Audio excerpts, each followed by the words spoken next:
ఇవాళ ఒక ప్రజాస్వామ్యబద్ధంగా జరిగినటువంటి ఎన్నికలలో మెజార్టీ మాకొస్తే తెల్లారి నుంచే కూలుస్తాం పేలుస్తాం ఇని చెప్పేటువంటి మాటలు ఎందుకు ఇంత దురహంకారం మాటలు, ఇంత ఇట్లాంటి దుర్బుద్ధి అని మేము అడుగుతా ఉన్నాం.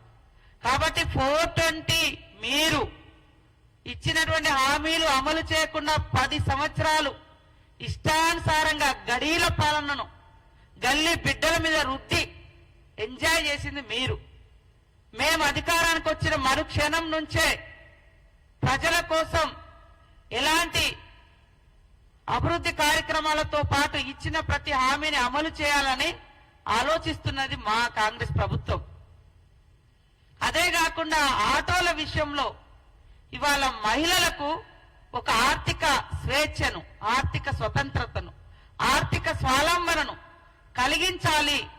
వాళ్ళ అవసరాలన్నీ తగ్గించుకుంటున్నారు, మహిళలు బయటికి రాలేకపోతున్నారు, వాళ్లకు ఒక ఆర్థిక భారం పడకుండా ఉండాలని ఫ్రీ బస్ చేస్తే అత్యంత దుర్మార్గంగా ఆటో డ్రైవర్లను, ఆటో వాళ్లను రెచ్చగొడుతూ రోడ్ల మీదకి తీసుకొచ్చి ఇది ఉద్యమము అంటారు, లేదా వాళ్ళ కడుపు కొడుతున్నారు అంటారు. మా మేనిఫెస్టో చైర్మన్ శ్రీధర్ బాబు గారు ఆటో బస్సుల యొక్క ఫ్రీ బస్ పెట్టేటప్పుడు కూడా కొంతమంది ఆటో యూనియన్లతో డిస్కస్ చేసి వాళ్ళకి ఎలాంటి రాయితీలు కావాలో కూడా మాట్లాడడం జరిగింది. భవిష్యత్తులో కూడా వాళ్ళని ఆదుకోవడానికి కూడా సిద్ధంగా ఉంది. కానీ ఇంకా ఎలాంటి సమస్య లేనట్టుగా ఒక ఆడకూతురు వచ్చి స్వేచ్ఛగా బస్సులలోకి వస్తే ఈ ఫ్యూడల్ భావజాలం కలిగినటువంటి మహిళలంటే చిన్న చూపు చూసేటువంటి ఈ టీఆర్ఎస్ పార్టీ, మహిళలంటే తీవ్రమైనటువంటి వివక్షతకు గురి చేసేటువంటి ఈ టీఆర్ఎస్ పార్టీ మహిళలు బయటికి వస్తే తట్టుకోలేక ఉచిత బస్సు ప్రయాణం మీద అక్కసు వెళ్ళగక్కుతున్నారు. మరి ఈ 7-8 సంవత్సరాల కాలంలో రైతు బంధు పేరుతోటి ఫామ్ హౌజ్లకు లక్షల రూపాయలు దోచుకుంటే ఏ పేదోళ్ళని వచ్చి రోడెక్కిరా, మాకేమీ వేయలేదని పాపం అడిగిరా? అలాంటి మరి జరగలేదు. కానీ ఒక మహిళ బయటకు వస్తే మాత్రము ఈ రకంగా ఆటో డ్రైవర్లను తీసుకొచ్చి ఉద్యమం అని చెప్తున్నారు. ఉద్యమం కాదు, వాళ్ళని అడ్డం పెట్టి మీ అధికార దాహాన్ని తీర్చుకోవడం కోసం మీరు వేసేటువంటి ఎత్తుగడ. కాబట్టి ఇవాళ టీఆర్ఎస్ పార్టీ 420 పార్టీ 10 సంవత్సరాలు ఇది అది అని తేడా లేకుండా అందిన కాడికంతా దోచుకొని ఆ దోచుకున్నదంతా బయటకు వస్తుంటే ఇవాళ దాన్ని తట్టుకోలేక ఇలాంటి దుష్ప్రచారాలకు ఒడిగడుతున్నారు. కాంగ్రెస్ పార్టీ ఇచ్చిన మాట కట్టుబడి ఉండే పార్టీ అని స్పష్టంగా చెప్తా ఉన్నాం. ఇవాళ వాళ్ళు పెట్టినటువంటి బడ్జెట్ చూస్తే బడ్జెట్ బారెడు, ఖర్చు శారెడు. మరి వచ్చినటువంటి నిధులను కూడా తమ ఇష్టానుసారంగా తమకు నచ్చిన పథకాల పేరుతోటి కమిషన్లు వచ్చేటువంటి వాటి కోసం లక్షల కోట్లు ఖర్చు పెట్టి ఇవాళ మేము శ్వేతపత్రం రిలీజ్ చేస్తే వాళ్ళట శ్వేతపత్రం అట.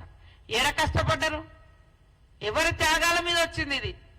తెలంగాణ బిడ్డల త్యాగాల మీద వస్తే, ఉద్యమాల మీద వస్తే ఉద్యమకారులను అణిచివేసిన చరిత్ర.